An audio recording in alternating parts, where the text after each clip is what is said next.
Hi అండి, welcome back to crazy Rohi channel. ఈరోజు మన వీడియో వచ్చేసి వారాహి అమ్మవారి గురించి మాట్లాడుకుందాము. 25 వచ్చేసి అమావాస్య, 26 నుంచి ఆషాఢ మాసం స్టార్ట్ అవబోతుంది. ఆషాఢ మాసం అనగానే మనకి ముందుగా గుర్తొచ్చేది వారాహి అమ్మవారి నవరాత్రులు. ఈ పిక్స్ వచ్చేసి లాస్ట్ ఇయర్ నేను వారాహి అమ్మవారి పూజ చేసుకున్నాను కదా, ఆ వీడియో అయితే ఇక్కడ నేను మీతో షేర్ చేసుకుంటున్నాను. నేను అమ్మవారి ప్రతిమ పెట్టుకోకుండానే లక్ష్మీదేవి ఫోటో పెట్టుకొని పూజ అయితే చేసుకున్నానమాట.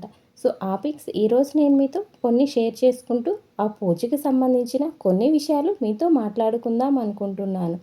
వారాహి అమ్మవారి నవరాత్రులు చాలా మహిమగలవి. వారాహి అమ్మవారి పూజా విధానం గురించి మనం ఈరోజు ఇక్కడ వీడియోలో అయితే తెలుసుకుందాము. 26 నుండి ఆషాఢమాసం ప్రారంభమవుతుంది. ఈ ఆషాఢమాసంలో వారాహి అమ్మవారిని పూజిస్తారు. వారాహి దేవిని పూజిస్తే మీ కష్టాలన్నీ వెంటనే గట్టెక్కిపోయి మీ కుటుంబానికి అష్టైశ్వర్యాలు వరిస్తాయి. ఆషాఢమాసంలో వారాహి నవరాత్రులను జరుపుకుంటారు. ఈ నెల జూన్ 26 నుండి జూలై 4వ తేదీ వరకు ఆషాఢ నవరాత్రులు రాబోతున్నాయి. మొత్తం 9 రోజుల పాటు వారాహి నవరాత్రులను జరుపుకుంటారు. వారాహి అమ్మవారు చాలా మహిమగలది కాబట్టి ఈ వారాహి నవరాత్రుల్లో అమ్మవారిని పూజిస్తే అఖండ రాజయోగం సిద్ధిస్తుంది. వారాహి నవరాత్రుల్లో అమ్మవారిని ఎలా పూజించాలి? ప్రతి ఒక్కరూ సులభంగా చేసుకునే చాలా శక్తివంతమైన పూజ విధానం గురించి ఈ వీడియోలో మనం తెలుసుకుందాము. ముందుగా ఈ వీడియోకి ఒక చిన్న లైక్ అయితే ఇవ్వండి. మీ యొక్క లైక్ నా వీడియోకి ఎంతో ఉపయోగపడుతుంది. జూన్ 26 నుండి జూలై 4 వరకు వారాహి నవరాత్రులు. ఈ 9 రోజులు అమ్మవారిని పూజించవచ్చు, లేదా ఈ 9 రోజుల్లో ఏదైనా ఒక్క రోజున ఈ వీడియోలో చెప్పే విధంగా వారాహీదేవిని పూజ చేసి చూడండి. వారాహి అమ్మవారిని ఒక్కరోజు పూజించినా సరే ఆ అమ్మవారిని చల్లని చూపు మన కుటుంబం పైన పడుతుంది. వారాహీదేవిని పూజించేవారు వారాహి అమ్మవారి ఫోటోను తెచ్చుకొని మీ పూజ గదిలో పెట్టుకోండి. వారాహి అమ్మ ఫోటోని తెచ్చుకోలేని వారు లక్ష్మీదేవి చిత్రపటం ఉన్నా సరిపోతుంది.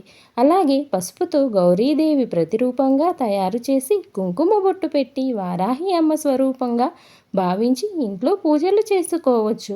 వారాహీదేవిని ఏ రూపంలోనైనా పూజించవచ్చు. ముందుగా మీ పూజ గదిని శుభ్రం చేసుకొని వారాహీదేవి చిత్రపటాన్ని పూజ గదిలో పెట్టుకోవాలి. ఈ వారాహి నవరాత్రులలో సాయంత్రం 6 గంటల నుండి 9 గంటల మధ్యలోనే అమ్మవారిని పూజించుకోవాలి. ఏదైనా పూజ ప్రారంభించే ముందు గణపతిని పూజించడం ఆచారం కాబట్టి ముందుగా గణపతికి నమస్కారం చేసుకొని వారాహీదేవిని పూజించాలి. వారాహి అమ్మవారిని పూజించే ముందు అమ్మవారికి మీ సంకల్పం చెప్పుకోవాలి. మీ పేరు, గోత్రం, పేరు, నక్షత్రం చెప్పి వారాహి అమ్మవారి అనుగ్రహం కోసం, మీ కోరికలు నెరవేరడం కోసం ఈ నవరాత్రి పూజ చేస్తున్నానని అమ్మవారికి సంకల్పం చెప్పుకోండి. ఇంట్లో వారాహీదేవిని పూజించాలంటే ఆడవాళ్ళు తలస్నానం చేసి ఇల్లంతా శుభ్రం చేసుకోవాలి. ఈ వారాహి నవరాత్రుల్లో తప్పనిసరిగా నీటిలో కొంచెం ఉప్పు వేసి ఇంటిని శుభ్రం చేసుకొని ఇల్లంతా పసుపు నీళ్లు చల్లుకోవాలి. అలాగే ఇంటి గడపలకు తప్పకుండా పసుపు రాసి కుంకుమ బొట్టు పెట్టుకోవాలి. ఇంటి గుమ్మం ముందు ఖచ్చితంగా ముగ్గు ఉండాలి. ఈ వారాహి నవరాత్రుల్లో కలకలలాడుతున్న గుమ్మాన్ని చూసి అమ్మవారు మీ ఇంట్లోకి అడుగు పెడుతుంది. ఈ నవరాత్రుల్లో అమ్మవారిని పూజించేవారు పూజ గదిని శుభ్రం చేసుకొని దేవుని పటాలకు కుంకుమ బొట్లు పెట్టి పూలతో అలంకరించుకోవాలి. పూజ గదిలో ఒక చిన్న ముగ్గు వేసుకొని ఇంట్లో పూజ చేసుకోవాలి.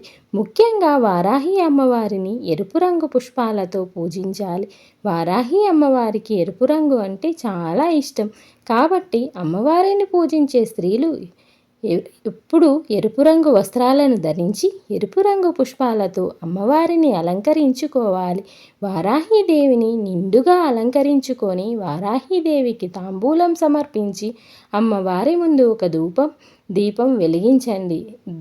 దీపం ప్రమిదకు కుంకుమ బొట్లు పెట్టి నువ్వుల నూనెతో కానీ ఆవు నెయ్యితో కానీ దీపారాధన చేయాలి. ఇక అమ్మవారి పూజలో నైవేద్యంగా దానిమ్మ పండ్లను నివేదించవచ్చు. మీకున్న స్తోమతను బట్టి ఎన్ని నైవేద్యాలైనా అమ్మవారికి సమర్పించుకోవచ్చు. ముఖ్యంగా అమ్మవారి పూజలో బెల్లం పానకం మాత్రం తప్పనిసరిగా ఉండాలి. బెల్లం అంటే అమ్మవారికి చాలా ప్రీతికరమైనది కాబట్టి బెల్లం పానకాన్ని అమ్మవారికి నివేదిస్తే అమ్మవారు ఎంతో సంతోషించి మీ ఇంటిపై కనక వర్షాన్ని కురిపిస్తుంది. ఇక అమ్మవారిని పూజించే సమయంలో ఒక శక్తివంతమైన వారాహి మంత్రాన్ని చదివితే మీ పూజకు రెట్టింపు పుణ్య ఫలితం లభిస్తుంది. ఈ మంత్రం ఏమిటంటే ఓం హ్రీం వారాహి హరి ఓం. ఈ రాత్రులు మొదలైనప్పటి నుంచి ప్రతిరోజు ఈ మంత్రాన్ని 9 సార్లు చదవండి. మీ కుటుంబానికి చాలా మంచి జరుగుతుంది. అలాగే వారాహీదేవిని పూజించేటప్పుడు పూజ గదిలో తప్పనిసరిగా ఒక రాగి చెంబును పెట్టుకోవాలి. రాగి చెంబు నిండుగా నీళ్లు పోసి మీ పూజ గదిలో పెట్టుకోండి. ఈ నవరాత్రులు పూర్తయ్యే వరకు ఈ 9 రోజులు రాగి చెంబులో ఉన్న నీటిని మారుస్తూ ఉండాలి. అదేవిధంగా వారాహి అమ్మవారి పూజలో అమ్మవారికి ఒక జాకెట్ ముక్కను కానీ ఒక చీరను కానీ సమర్పించండి. అమ్మవారికి పెట్టిన ఈ చీరను మీరు కట్టుకోవచ్చు. లేదంటే ఎవరికైనా ముత్తైదువుల్ని పిలిచి అమ్మవారి స్వరూపంగా భావించి వారికి తాంబూలం సమర్పించి ఆ వస్త్రాన్ని ఇవ్వచ్చు. చివరగా అమ్మవారికి హారతి సమర్పించి నమస్కారం చేసుకొని మీ మనసులోని కోరికలను అలాగే మీకున్న కష్టాలన్నీ అమ్మవారికి చెప్పుకొని 5 ప్రదక్షిణలు చేసి పూజను ముగించుకోవచ్చు. ఇక అమ్మవారికి తప్పనిసరిగా ధూపం వేయాలి. అమ్మవారి పూజలో ధూపం చాలా ముఖ్యమైనది.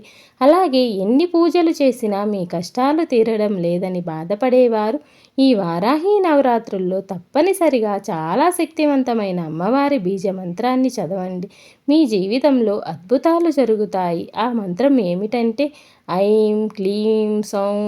ఈ మంత్రాన్ని 11 సార్లు చదవండి. ఏదో ఒక రూపంలో మీ సమస్యలకు పరిష్కారం దొరుకుతుంది.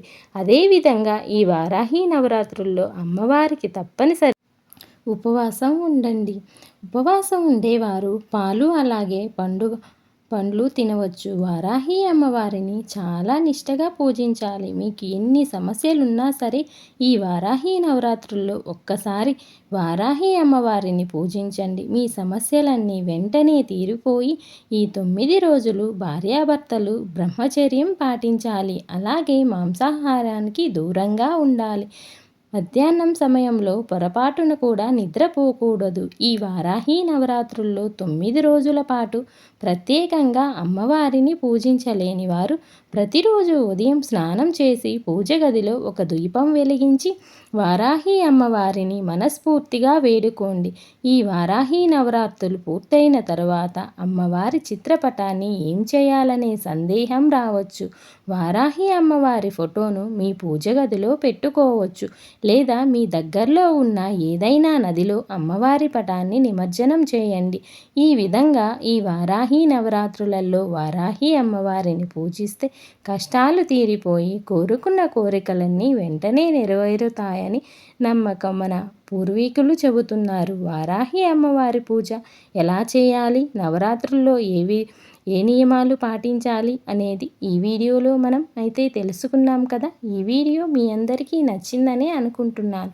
మీ అందరికి కనుక ఈ వీడియో నచ్చినట్లయితే ఒక చిన్న లైక్ అయితే ఇవ్వండి. మీ యొక్క లైక్ నా వీడియోకి ఎంతో ఉపయోగపడుతుంది. Please subscribe. Thank you for watching video.